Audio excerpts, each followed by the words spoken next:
Print email Facebook Twitter more Qantas to refer to Taiwan as a territory, not a nation, following Chinese demands. Qantas says it plans to change its website to refer to Taiwan as a Chinese territory, not an independent nation, bowing to pressure from Beijing. In April, China's aviation regulator gave 36 airlines a May 25 deadline to remove references on their websites or in other material that suggests Taiwan, Hong Kong and Macau are part of countries independent from China, a move described by the White House as Orwellian nonsense.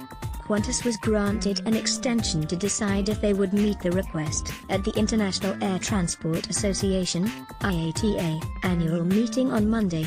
Qantas chief executive Alan Joyce said his company planned to comply with the request, although they needed extra time. "Our intention is to meet the requirements. It is just taking time to get there," Mr. Joyce told journalists on the sidelines of the meeting. Beijing considers self-ruling Taiwan to be part of its territory, and the move to change the website means Qantas will echo Australia's official position on Taiwan, according to the Department of Foreign Affairs and Trade website. The Australian government does not recognise the ROC as a sovereign state and does not regard the authorities in Taiwan as having the status of a national government. Despite this, Foreign Affairs Minister Julie Bishop has been strongly against Beijing's attempts to pressure Qantas into changing their website, reaffirming her stance in a statement to the ABC. "Private companies should be free to conduct their usual business operations free from political pressure of governments," Ms. Bishop said in a statement. The decision of how Qantas structures its website is a matter for the company's management. Last week, senators asked DFAT Secretary Francis Adamson about China's attempts to heap pressure on the airlines. Ms. Adamson told a Senate committee that the federal government was strongly opposed to Beijing's tactics. "I just want to be clear that while we may express views in a variety of ways, sometimes very publicly, sometimes behind the scenes, the government cannot be in a position to tolerate the exercise of economic coercion," Ms. Adamson said.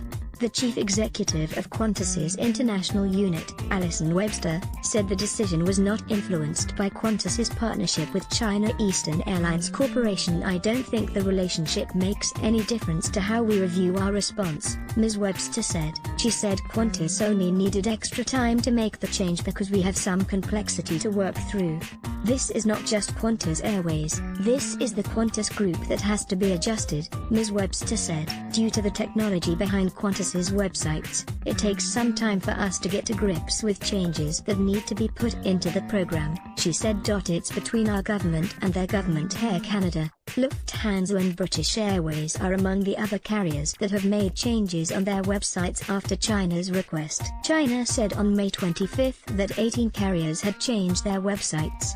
"As difficult and sensitive a decision as this is, our view is that we will comply with the Chinese government requirement," Air Canada Chief Executive Carleen Rovanescu said at the IATA meeting. "We're not making any political statement. Airlines have enough issues to deal with," he added. American Airlines has not made changes on its website, saying it was following the direction of the U.S. government. "We received the notice but then the United States has replied and we're following the direction of the U.S. government," Chief Executive Doug Parker said in Sydney. "Right now it's between our government and their government." ABC/Wise Print email Facebook Twitter more